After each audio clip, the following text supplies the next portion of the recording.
neste momento, Deus, através desta emissora, leva até você mais um programa de fé, com hinos, orações e uma palavra poderosa a seu favor.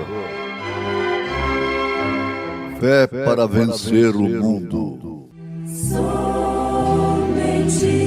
crer, somente crer, tudo é possível. Somente crer, somente crer, somente crer, tudo é possível. Somente crer.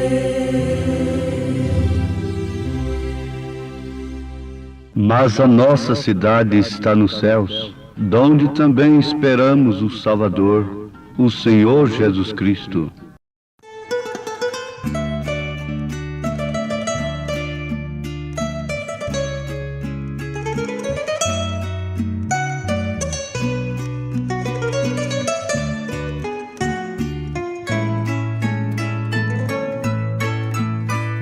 Desceu lá do céu o bom Filho de Deus para ser teu e meu Salvador. Desprezou o pecado para nos resgatar. Oh, sim, Ele é meu Salvador. Jesus a este mundo desceu para ser Salvador de um qual eu, e o fardo cairá de quem turbado está, recorrendo a Jesus que morreu.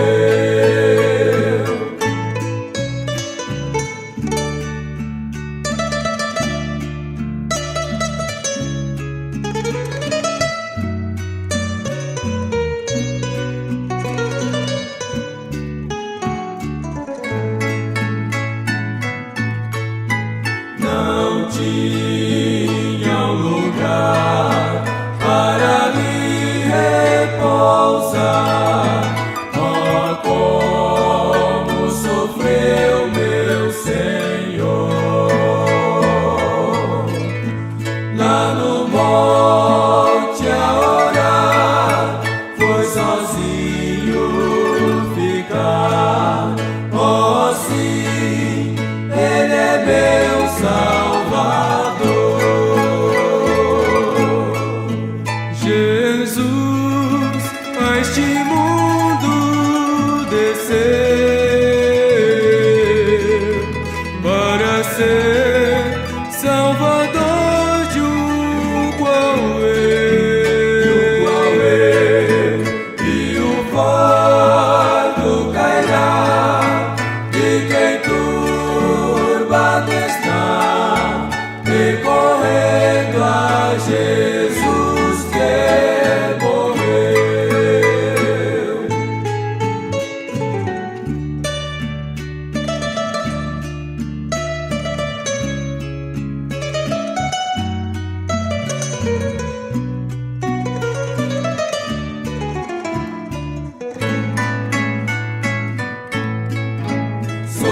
Sofrendo traição, mas sentença lidão, é morto qual vil salteador.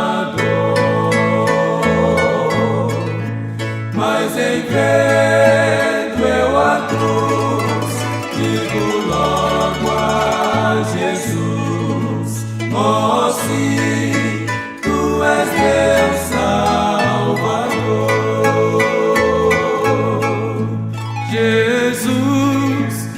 este mundo descer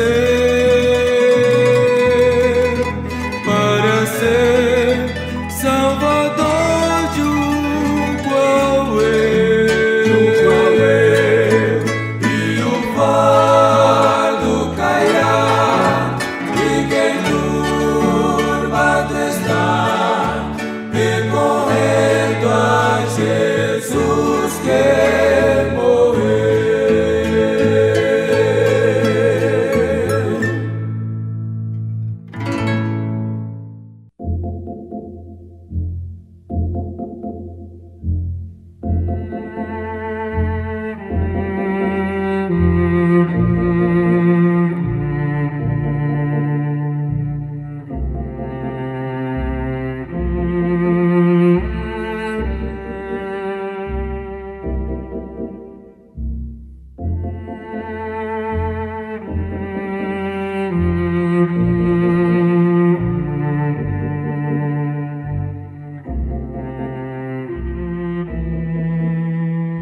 Ouvintes, nós estamos anunciando a mensagem precursora da segunda vinda de Jesus Cristo.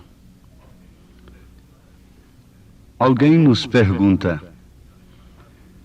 para sermos arrebatados, é necessário que creiamos nesta mensagem, então? Seria presunção de nossa parte respondermos uma verdade? Não, absolutamente não. Porque o mérito não está em nós. O mérito está na palavra, está na mensagem de Deus, não no homem. Então, o único meio para ser arrebatado não é o meu, mas sim o de Deus. Sim, o de Jesus Cristo. Se não é o meu, também não é o seu. Se não é o meu e não é o seu, o melhor que nós fazemos é juntos aceitarmos o de Deus. Nos dias de Lutero eu pergunto: seria presunção dizermos que ninguém seria salvo se não cresce na mensagem de Lutero? Não, não. Não era presunção, não. Isso por quê? Lutero era o mensageiro do dia. Ele tinha a mensagem de Deus para a salvação naquele dia. A semente tinha sido sepultada e agora ela tinha brotado com Lutero. E de fato a salvação é de graça. E essa foi a mensagem de Lutero. Agora, se alguém dissesse: não, é pelo sacrifício, é pelos nossos meios, ou por isso nós também estamos honrando a Deus, estaria salvo? Não, a salvação é de graça. Pela fé sois salvos. Isto não vem de vós, é dom de Deus. De graça sois salvos. A mesma coisa na era de Wesley. Você pergunta: então a mensagem de Lutero morreu? A salvação deixou de ser de graça? Não, não. Mas o conhecimento disto em seu dia era de fato a salvação. Mas logo outros fora do espírito, do corpo do Senhor, também já estavam crendo assim. Denominaram-se.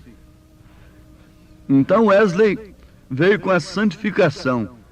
Não é só de graça a salvação, mas precisa santificar-se. Sem santificação ninguém verá o Senhor. Então ali eu pergunto: haveria salvação fora da mensagem de Wesley? Bom, os meus ouvintes já entenderam tudo. Quando o profeta desta era estava batizando algumas pessoas no rio Ohio, ali na divisa de Kentucky com Indiana, entre Louisville e Jeffersonville, desceu uma bola de fogo dos céus, e daquela bola de fogo saiu uma voz dizendo: como João Batista foi o meu precursor da minha primeira vinda, a sua mensagem precursará a minha segunda vinda. Bom, isto saiu nos jornais, foi uma coisa comprovadamente sobrenatural. Mas quando João Batista estava aqui na terra como primeiro precursor, isto aconteceu. Os religiosos creram. Caifás creu. Eles podem até ter visto, se tivesse jornal naquele tempo, eles leriam nos jornais e dariam suas opiniões céticas, tradicionais como eram, só podiam ter opiniões incrédulas, não é? Muito bem, mas a incredulidade do homem não anula de maneira alguma a palavra de Deus, o propósito de Deus. Não pense você que a sua incredulidade acerca do profeta vai anular a sua vindicação de profeta. Não importa qual seja a qualidade de homem que diga para mim que não há profeta para o Novo Testamento. O próprio Jesus disse: aquele que recebe um profeta na qualidade de profeta, receberá galardão de profeta. Como Jesus está falando isso? E ele disse: eu vos enviarei profetas, e vocês os matarão, apóstolos e profetas, e vocês vão prendê-los e vão matá-los. Falando a quem? Aos ladrões, aos salteadores, aos pagãos? Não, falando aos líderes religiosos. Então, amados, sem presunção alguma, para sermos arrebatados, só há um meio, um único meio. Este é pelo meio de Deus. É pela mensagem que Deus nos envia. Agora, é certo que nem todos vão concordar com isto, mas isso não me importa. Se todos concordassem, seria um sinal evidente de que eu estava falando uma coisa errada, falsa. Agora, nós vamos perguntar: só nós somos salvos? Se estamos certos, ouvintes, irmãos amados, se todos estamos certos, então todos pensamos igual. Todos nós teremos o mesmo batismo, o mesmo Senhor, a mesma fé. Alguém diz: todas as religiões são boas. Ora, eu não posso dizer o contrário. Todas elas são boas, mas não são todas elas certas. Nem todas elas são certas. Pelo contrário, nenhuma delas. Todas são erradas, e se são erradas, são falsas. O único caminho que há para os céus é Jesus Cristo, é sua palavra. E se estamos todos em Cristo, nós não podemos pensar diferente. São Paulo diz assim, que o homem natural não entende as coisas do Espírito, somente o homem espiritual. E ele finaliza o capítulo 2 da sua primeira carta aos Coríntios dizendo: mas nós temos a mente de Cristo. Todo o corpo, todo o organismo age sob os desígnios da mente. Então, se somos membros do corpo de Jesus, nós agimos somente pela direção de Jesus Cristo. Se temos a mente de Cristo, então pensamos como Cristo. E Cristo não tem controvérsia. Se há controvérsia, alguém tem que estar errado. Ou eu estou errado e você está certo, ou você está errado e eu estou certo. Ou então ambos estamos errados. Mas Jesus não. A palavra de Deus sempre é fiel. A palavra de Deus sempre é correta. E é o único meio pelo qual nós podemos galgar a glória eterna. Então precisa-se crer naquele que Deus tem enviado em seu determinado dia. Jesus disse: se você receber aquele que ele enviou, você o recebe. Mas se você o rejeita, então você está rejeitando a Cristo, aquele que enviou aquele mensageiro. Sim, a Bíblia diz que sem profecia o povo se corrompe. No Velho Testamento nós temos isso. E é verdade. Quando Israel estava sem profeta, cada um tinha um altar ali num bosque por ali. Isto é, cada um tinha uma denominação por ali. E nós acabamos de aprender e sabemos agora responder por que existem mais de 1000 denominações, alegando ser cristãs evangélicas. É porque não temos tido um profeta durante as eras. Um profeta vindicado. Tivemos reformadores depois de Paulo. Mas agora nós temos um profeta. A falta de profeta gerou 1000 e tantas denominações. Mas quando Deus envia um profeta, ele mostra que todos esses altares devem ser quebrados e derrubados e queimados. Se nós não fizermos isto, dentro em breve ele fará com as suas próprias mãos. A Babilônia tem que cair e suas filhas já estão caídas espiritualmente falando. Jesus está fora de Laodiceia. Todo sistema religioso está sem Deus. Está agindo simplesmente por um esquema intelectual, teológico. Mas não há nenhuma evidência de uma nova vida, de uma verdadeira transformação, do verdadeiro novo nascimento. Somente Deus pode nos dar essa graça. Agora vejam, ouvintes. A graça suprema nos dará fé suprema para a hora suprema.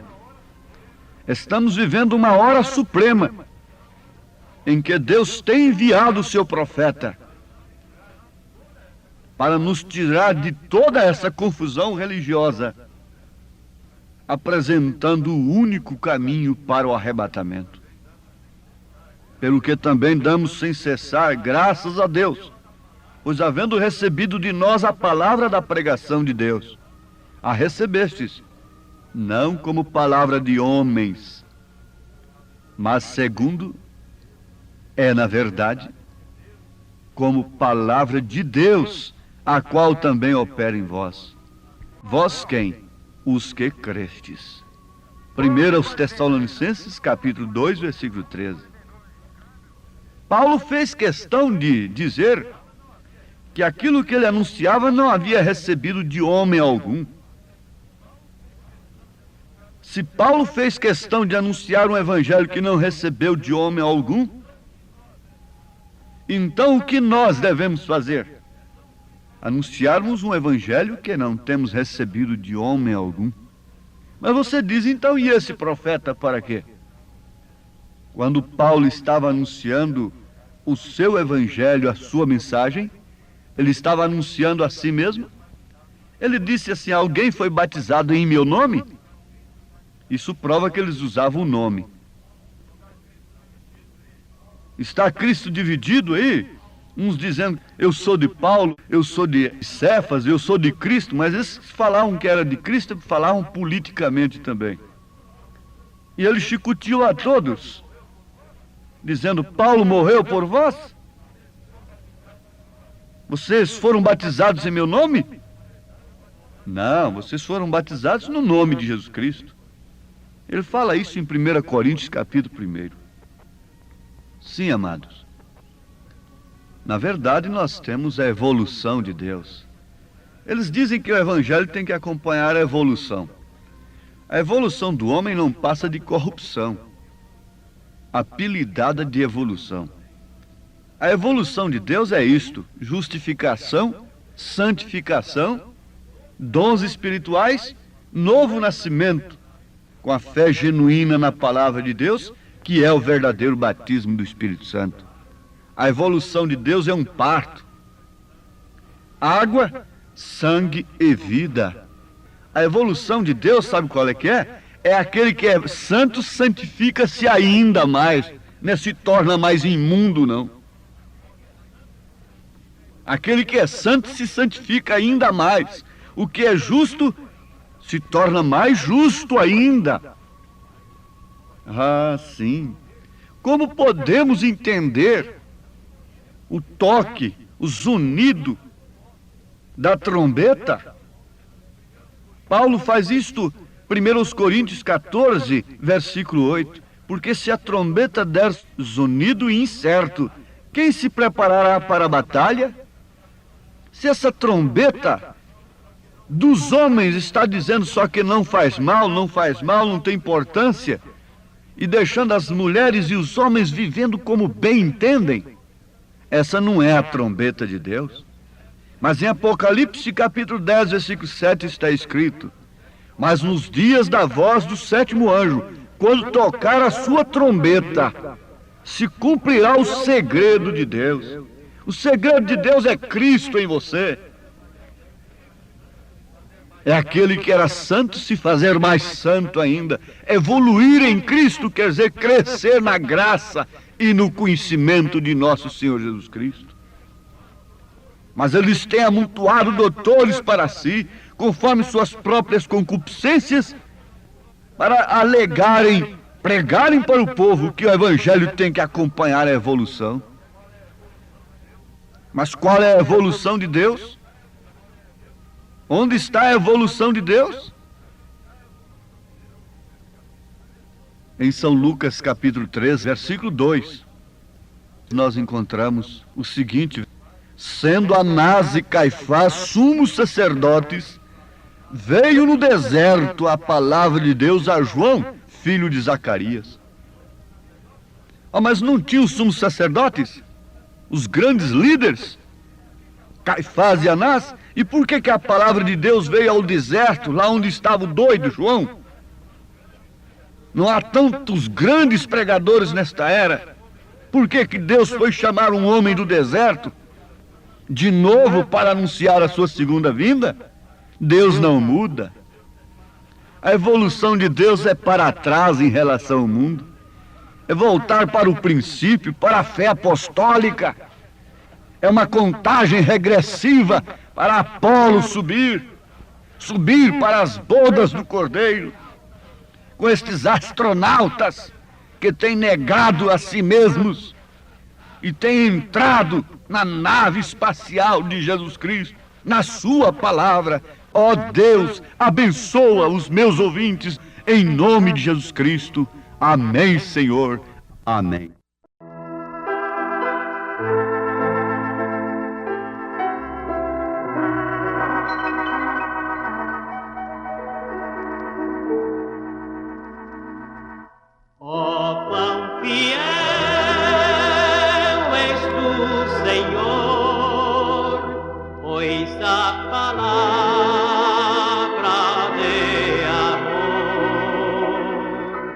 Que nos dá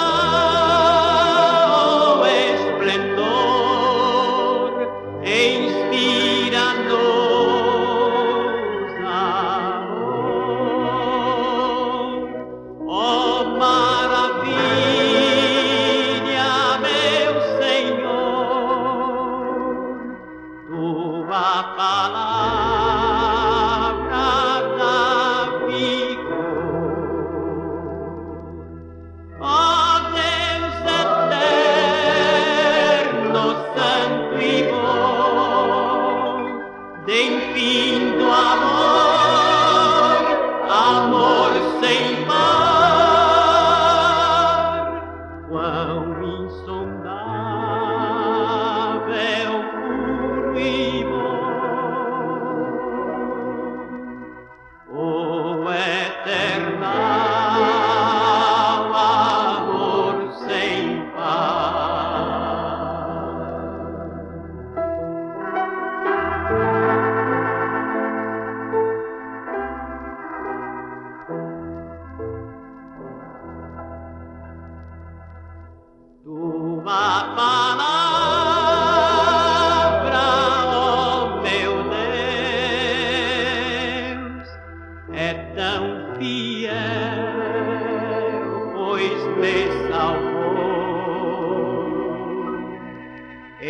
agradeço, eterno Deus, pois para o céu eu vou. Quão grandioso é crer em ti, pois lá no céu morar eu vou. Ó Deus eterno, santo e bom, de infindo amor, amor sem par, quão insondável, puro e bom, o eterno amor sem par.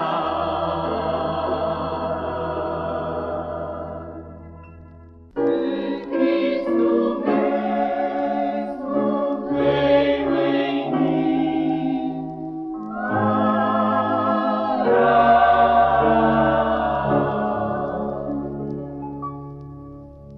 que maravilha foi, meu Deus, amar-me, a mim tão má, tão vil, tão pecador, e a sua santa comunhão chamar-me, firmado só no sangue redentor.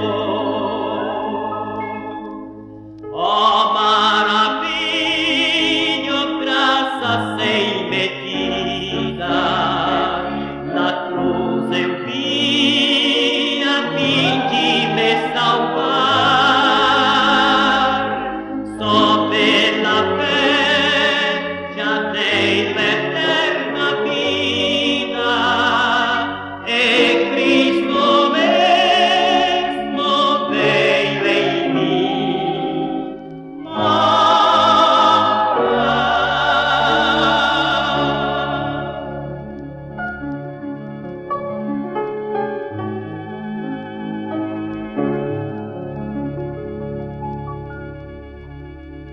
que maravilha foi o seu chamado para salvar-me sem o merecer, e assim é todo